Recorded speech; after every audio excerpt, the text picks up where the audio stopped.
Here with Derick Newton, Harvard-Westlake.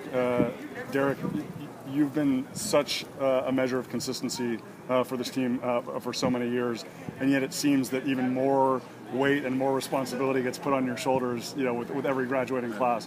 But obviously, I know you're up for the challenge. What are the things that you've really been focusing on since last February, March, and the playoffs ending until now to get yourself in the best position, not only for you individually, but for the team as we start this year?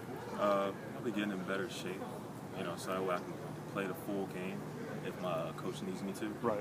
Also developing, being able to do everything, whether I get the rebound, push it up myself, call the plays by myself, and just become more vocal on defense.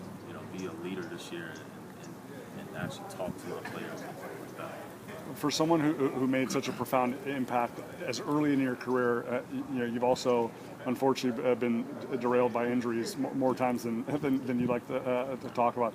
How I know it's such a simple question, but how are you doing health-wise? How are you feeling right now? I'm feeling great. Yeah. I learned my lesson last year. After getting surgery freshman year, I thought my shoulder was fixed. I didn't continue to do rehab exercises, so I learned my lesson last year to keep doing my rehab exercises. That's another thing I'm gonna do this year. It only takes like 15 minutes to do some rotator cuff exercises. And, focus on staying healthy this year. Is there, for that reason, is there a sense of like unfinished business, or maybe a little extra chip on your shoulder, because just saying I want to show people what I can do in a full season? Oh yeah, definitely. That's probably the main goal. I can play a full season, and I'm gonna lead my team as far as we can go. Okay. Well, in order to do that, obviously you got to survive the rigors of the Mission League. Night in and night out, one of the toughest leagues, if not, maybe outside of the Trinity League, the toughest league in the state.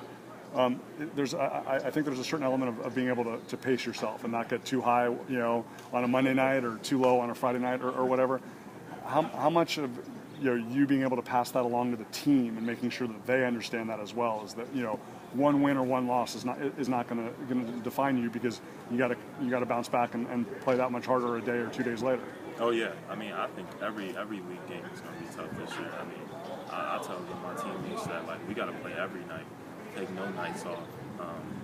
Like St. Francis, Notre Dame, Chaminade. Anybody who it is, we got to play tough. That's all we got to do.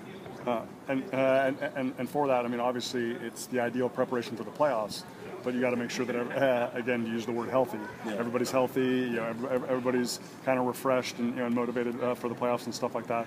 What's your expectations, or what are your goals for this year's group? Because it seems like after always being right on the front of everybody's radar the past couple of years, it seems like Harvard-Westlake might be a little bit of an underdog this year, which, but I'm sure you're kind of relishing that opportunity. Yeah. I actually like the fact that we started out as the underdog. I'm the type of player, I'd rather be the underdog, because I kind of have nothing to lose, so I can go all out. But our goals, like my coach said, we're going to take it one game at a time. Let's win this game. But if we had to say a goal, probably win Mission League. Okay. I've won in the last 3 years. I haven't never won league since I've been there, and it kind of hurts sometimes, because the first year I got on the court, I had a good season individually, but as a team, we didn't win league, or we lost in the third round of playoffs. So we need to change that. Okay. We wish you the best of luck, man. Thanks. Appreciate it, man.